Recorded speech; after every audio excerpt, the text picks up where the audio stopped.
All right, let's dive deep into the world of Shiva. Today, we're going to be focusing on all the good stuff, all the positive aspects, especially in the context of Maha Shivaratri. And we're going to be drawing mainly from this excerpt from the W. Mandir website's page on Shiva. So get ready for some really fascinating concepts like transformation and letting go, and of course, the celebration of Maha Shivaratri itself. Yeah, it's amazing how the name Shiva itself really kind of sets the tone. I mean, it translates to auspiciousness, right? Mm-hmm. And it embodies this idea of the consciousness of infinite goodness. Oh, infinite goodness. Okay, now that's something I can definitely get behind. Right. And it's interesting because the source actually mentions how Swamiji offers this this unique translation. He suggests that we should start with the concept of ultimate goodness and then strive to make it even better, like taking perfection and amplifying it somehow. Yeah, it's a really powerful notion, It kind of challenges us to push beyond those limitations that we might perceive, even within the realm of goodness. Yeah, exactly. And it's not just the name Shiva that's so profound, right? Right. The source mentions all these other names, each one highlighting a different facet of his being, like Shankar, Mahesh, Polanath. It's like each name unlocks another layer of understanding. Totally. And what I find fascinating is how Shiva is revered as both the Lord of Yoga and also the ultimate guru for sannyasins, those who have renounced worldly pursuits to really dedicate themselves to spiritual growth. So we're not just talking about a deity here, but a guiding force for anyone seeking, a deeper connection with the divine. And that makes me think about Shiva as this great transformer. The source talks about how he guides us from a state of ignorance to a state of divinity, helping us move beyond all those attachments and uncover that eternal consciousness within us. Like he's showing us the path to true freedom. Yeah, he's really helping us navigate the continuous change, that's just inherent in life. Just think about a flower blooming and then withering, right? Shiva, as the destroyer, he facilitates this cycle, right? By dissolving what was to make way for what is. I'm starting to see how even the concept of destruction, when you view it through this lens of Shiva, it takes on this positive connotation, right? It's not about ending things, but about clearing away the old to make space for new growth. Exactly. Yeah. And this ties into how how worshiping Shiva can cultivate qualities like freedom, right? From those very attachments and bondages that tend to hold us back. It allows us to perceive what the source calls intrinsic reality, the unchanging essence that lies beneath life's ever-shifting surface. That's fascinating. This intrinsic reality. Can you unpack that a little further for me? I'm curious how it connects to the practice of Shiva worship. Sure. So intrinsic reality refers to the eternal, the unchanging truth, that exists beyond the transient nature of our experiences. Think of it as the constant hum, right, beneath the melody of life's ups and downs. And Shiva worship, with its focus on stillness and contemplation, it allows us to really tune in to that underlying hum, to connect with that unchanging essence, both within ourselves and in the universe.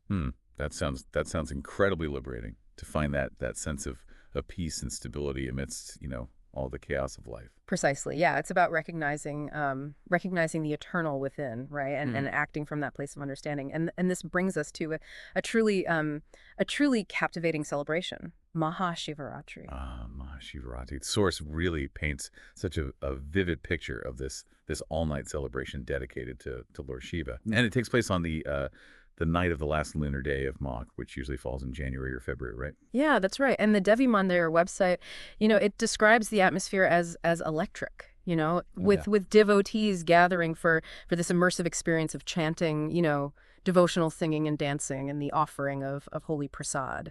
It sounds incredible. And they particularly highlight Shree Maa's devotion and Swamiji's participation in tapasya during this time. Can you shed some light on what tapasya entails? Sure. So tapasya refers to a spiritual practice that involves intense self-discipline and austerity. It's really aimed at purifying the mind and body. So it's a commitment that goes beyond just attending a ceremony. It's like a deeply personal journey of inner purification. You could say that, yeah. And within the context of Maha Shivaratri, Swamiji's tapasya adds this whole other layer of depth and significance to the celebration. Yeah, absolutely. And speaking of connecting with Shiva, the website also mentioned something called Shiva Puja. Could you tell us more about that? What does puja even mean? So puja literally translates to give birth to merit, and in this context, the highest merit comes from being in the presence of the divine, and puja is basically a system of worship that's designed to guide us towards that experience. And Shiva Puja specifically involves offerings and rituals that are dedicated to Lord Shiva. So it's an active way to cultivate a deeper connection with Shiva. And the website actually recommends several resources like the beginner's Shiva Puja book and Swamiji's Shiva Puja video class. So it seems like they cater to a wide range of experience levels. Yeah, they do. There are even resources for those who are seeking to explore more advanced practices like the Vedic fire sacrifice known as yajna. But maybe that's a conversation for another deep dive. Okay, yeah, I'm already intrigued. But for now, let's stick with Maha Shivaratri. I'm curious, what makes this particular celebration so special? What sets it apart from other observances dedicated to Shiva? Well, one of the key aspects is the intensity and duration of the worship. Maha Shivaratri is an all-night visual, a complete immersion in devotion and spiritual practice. It's a time for deep introspection, for confronting our inner shadows, and for really connecting with that transformative power of Shiva. Mm. The website mentions that puja is conducted at each of the three Shiva lingams throughout the night, with continuous chanting of Om Namah Shivaya. I can only imagine the energy and the sense of connection that must create. Oh, it's truly powerful. And the chanting of Om Namah Shivaya is believed to be particularly potent during this time, invoking Shiva's blessings and grace. And the website also describes beautiful devotional singing and dancing, which adds this whole other layer of vibrancy to the celebration. This all sounds so captivating. I'm already feeling a sense of awe and reverence just hearing about it.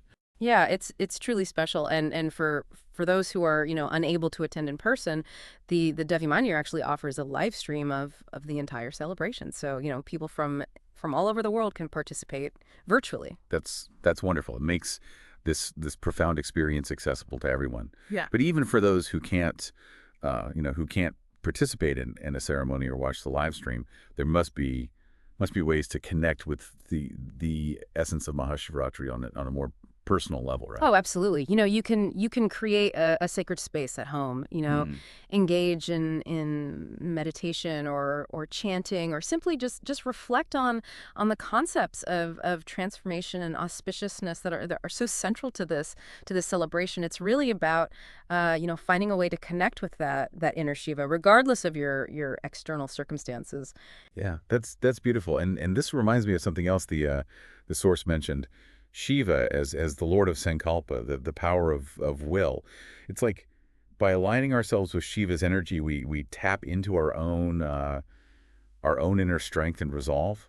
Exactly. And Sankalpa isn't about, forcing things to happen. It's about aligning our will with the divine will, allowing our actions to flow effortlessly from a place of inner harmony. So it's about surrendering to the flow of life, but with a clear intention and a deep sense of purpose. This has been incredibly insightful, and I feel like we've only just scratched the surface of Maha Shivaratri and Shiva's role in it. We have, but there's still much more to uncover. In the next part of our deep dive, we'll delve deeper into Shiva as the destroyer, exploring how this seemingly paradoxical aspect actually plays a crucial role in our spiritual evolution. We're back, and as we continue exploring, this auspicious nature of Shiva, there's one aspect that initially felt a bit contradictory. Yeah. And that's his role as the destroyer.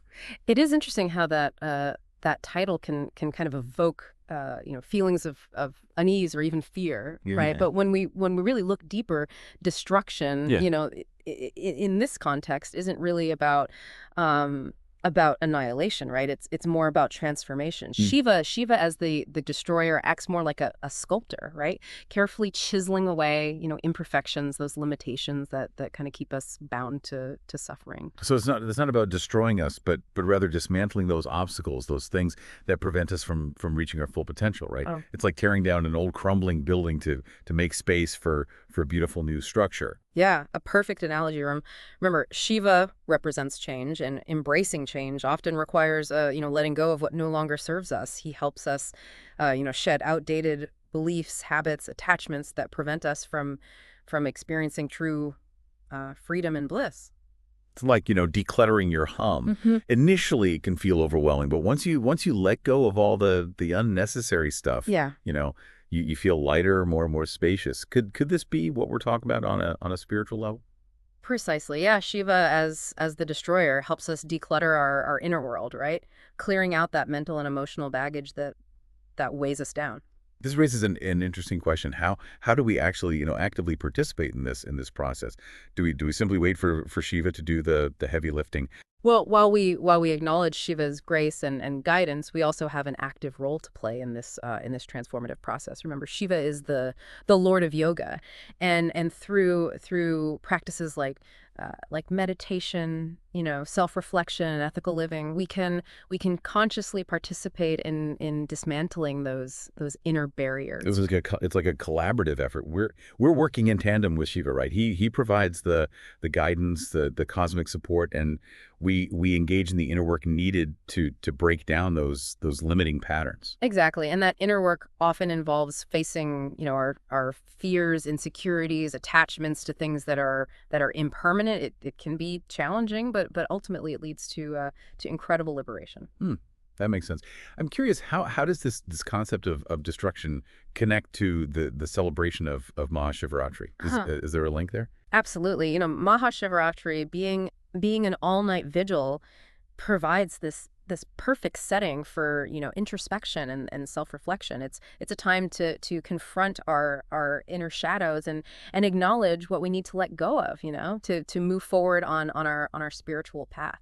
So the darkness of the night becomes like a symbol of the inner darkness that we need to confront and transform. Precisely. And just as the night eventually gives way to dawn, our inner darkness gives way to the light of awareness and liberation. This imagery is so powerful. It reminds us that even in the midst of destruction, there's always hope for renewal and growth. That's the essence of Shiva's auspicious nature. He doesn't destroy to punish or annihilate. He destroys to create, to transform, to guide us towards our highest potential. Yeah, absolutely. And the Devi Mandir website also mentions several other names for Shiva, each one highlighting a different aspect of his being.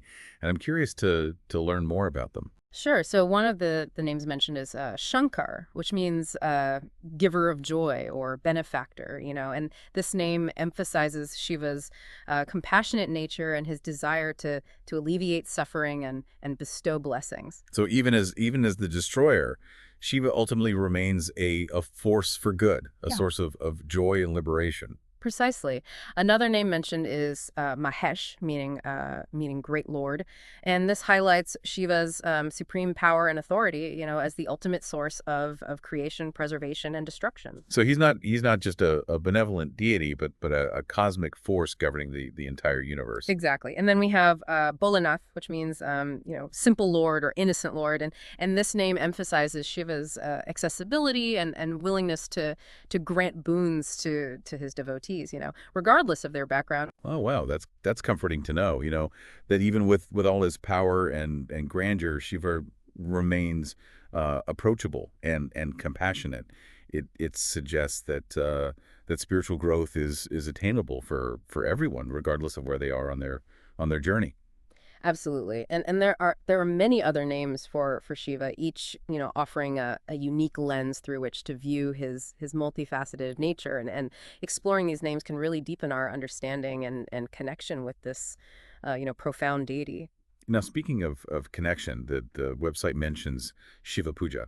Could you elaborate on what that is and how it helps us connect with Shiva on a personal level? Sure. So puja simply means, worship or reverence, and Shiva Puja is a ritual practice that's designed to honor and connect with Lord Shiva. It involves, offerings, chanting, meditation, and other devotional practices. So it's not just passively worshiping Shiva, but Mhm. but actively engaging with him through in ritual and devotion. You got it. And what's beautiful about Shiva Puja is that, it can be adapted to individual needs and preferences. There are simple versions for beginners and more elaborate versions for those seeking deeper immersion. The website mentioned a beginner's book and a video class taught by Swamiji, so it seems like there's ample support for those who want to explore this practice. Absolutely. And regardless of the specific form it takes, Shiva Puja is a powerful way to cultivate devotion,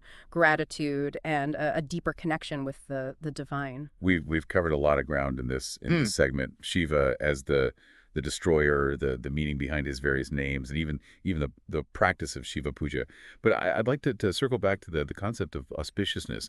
How does all of this, the destruction, the transformation, the power, how does it all ultimately lead to auspiciousness? That's a great question. So true auspiciousness resides in liberation, in freedom from the cycle of suffering.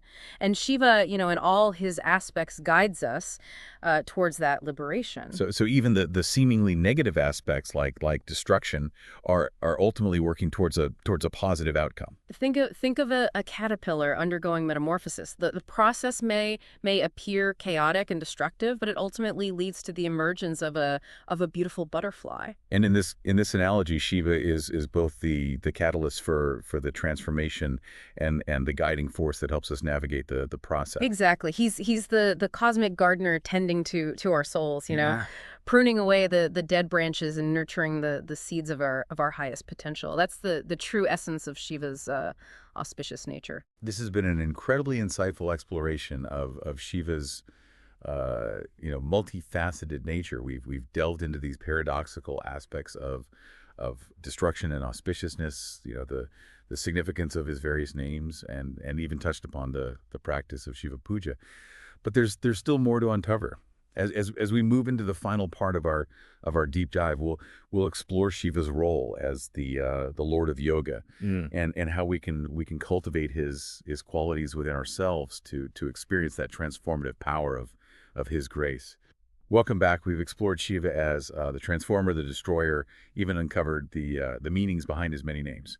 But now we got to explore one crucial aspect: Shiva as the Lord of Yoga. This feels like where it all comes together. Absolutely. We've talked about how Shiva facilitates transformation, Right. and guides us towards liberation. But the question is, how can we actively participate in this process? Well, that's where yoga comes in. So when we talk about yoga in this context, we're thinking beyond just physical postures, right? It's a much broader concept here. Totally. Yeah, yoga as we're envisioning it here is this comprehensive system, right, for self-realization. It's a path towards union with the divine, and Shiva is the Adiyogi, the first yogi. He embodies the very essence of this path. The source mentioned that Shiva is considered the highest guru for sannyasins, those who have renounced the world to pursue spiritual liberation.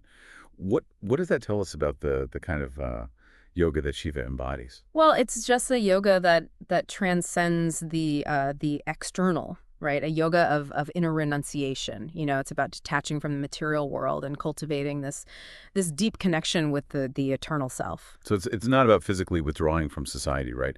But rather fostering this internal state of detachment, freeing ourselves from those attachments that ultimately cause suffering. Exactly. And this inner detachment is cultivated through, various yogic practices, meditation, ethical conduct, self-reflection, and yes, even physical postures. This makes me wonder, how can we incorporate these yogic principles into our daily lives? Yeah. What are some practical steps we can take to really connect with that Shiva energy within ourselves? Well, one of the simplest yet most profound practices is mindfulness, Right. right? Being fully present in each moment, observing your thoughts, feelings, and sensations without judgment. This helps cultivate that detached awareness that Shiva embodies. Well, instead of being swept away by the chaos of daily life, Yeah. We learn to take a step back and become the observer, the witness to the ever-changing flow of experience. Exactly. And from that place of detached awareness, you can start making conscious choices. You can act with clarity and intention rather than being ruled by reactive patterns. And this connects back to something we discussed earlier, right? Shiva as the Lotus Sankalpa, the power of willpower. It's like by cultivating detached awareness through yoga, we also tap into our own uh, inner strength and resolve. It's a beautiful synergy. And remember, Sankalpa isn't about, forcing things to happen, but aligning your will with the divine will, allowing your actions to flow effortlessly from a place of inner harmony. Surrendering to the flow of life, but with a clear intention and a deep sense of purpose. You know, it all seems to point back to the auspiciousness of Shiva. It does, it does. By embracing the yogic path, by cultivating detachment, awareness, inner strength, you really open yourself up to the infinite possibilities that life has to offer. It's like we're tapping into that boundless reservoir of infinite goodness that Swamiji talked about. Yeah, exactly. And it's available to everyone. All you need to do is take that first step on the yogic path to make the conscious choice to align yourself with that auspicious energy of Shiva. As we wrap up this deep dive into the world of Shiva, I want to leave you with a final thought to ponder. How can you embody this auspiciousness of Shiva in your own unique way? Perhaps it's through dedicating yourself to a particular yogic practice, or maybe it's about cultivating greater mindfulness in your daily interactions, or maybe it's simply striving to make the world a little bit better, a little bit more auspicious through your thoughts, your words, your actions. The path is yours to create. May the blessings of Shiva guide you on your journey.